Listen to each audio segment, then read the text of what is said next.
उत्तर प्रदेश में 27,000 प्राइमरी स्कूलों के बंद होने की चर्चाओं को यूपी सरकार ने सिरे से खारिज कर दिया है। यूपी सरकार के बेसिक शिक्षा विभाग के महानिदेशक कंचन वर्मा ने ऐसी खबरों का खंडन किया है। उन्होंने कहा है कि मीडिया में ऐसी खबरें चल रही हैं कि यूपी सरकार प्रदेश के 27,000 प्राथमिक विद्यालयों को बंद करने की योजना बना रही है। यह बातें पूरी तरह से निराधार और भ्रामक हैं।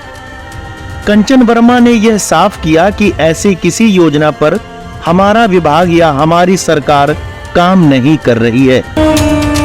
कंचन वर्मा ने एक बयान जारी कर कहा कि ऐसी भ्रमित करने वाली बातों में लोगों को नहीं आना चाहिए। उन्होंने कहा कि प्रदेश में कोई भी स्कूल बंद नहीं हो रहा है। उन्होंने कहा कि प्रदेश का प्राथमिक शिक्षा विभाग विद्यालयों में मानव संसाधन और आधारभूत सुविधाओं के विकास, शिक्षा की गुणवत्ता को बेहतर करने तथा छात्रों विशेषकर बालिकाओं के ड्रॉप आउट दर को कम करने के लिए सतत प्रयत्नशील है।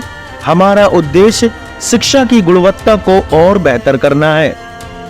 आपको बता दें कि यूपी में 27,000 प्राइमरी स्कूलों के बंद होने की खबर को लेकर राजनीति भी शुरू हो गई थी। कांग्रेस ने इस बात को लेकर कहा था कि भाजपा सरकार ने 27,764 प्राइमरी और जूनियर स्कूलों को बंद करने का फैसला लिया है। यह कदम शिक्षा के क्षेत्र के साथ साथ दलित, पिछड़े, गरीब और वंचित तबकों के बच्चों के खिलाफ है। यूपीए सरकार शिक्षा का अधिकार कानून लाई थी, जिसके तहत व्यवस्था की गई थी कि हर 1 किलोमीटर की परिधि में एक प्राइमरी विद्यालय हो ताकि हर तबके के बच्चों के लिए स्कूल सुलभ हो। वहीं बीएसपी सुप्रीमो मायावती ने कहा था कि प्रदेश सरकार द्वारा 50 से कम छात्रों वाले बदहाल 27,764 परिषदीय प्राथमिक और उच्च प्राथमिक विद्यालयों को बंद करने का फैसला उचित नहीं है।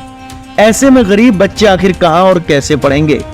राज्य सरकार को दूसरे स्कूलों में उनका विलय करने के बजाय उनमें जरूरी सुधार करके बेहतर बनाने के उपाय करने चाहिए। ट्विटर पर department of basic education Uttar Pradesh की ऑफिशियल साइट पर आप इस खबर की सत्यता जांच सकते हैं।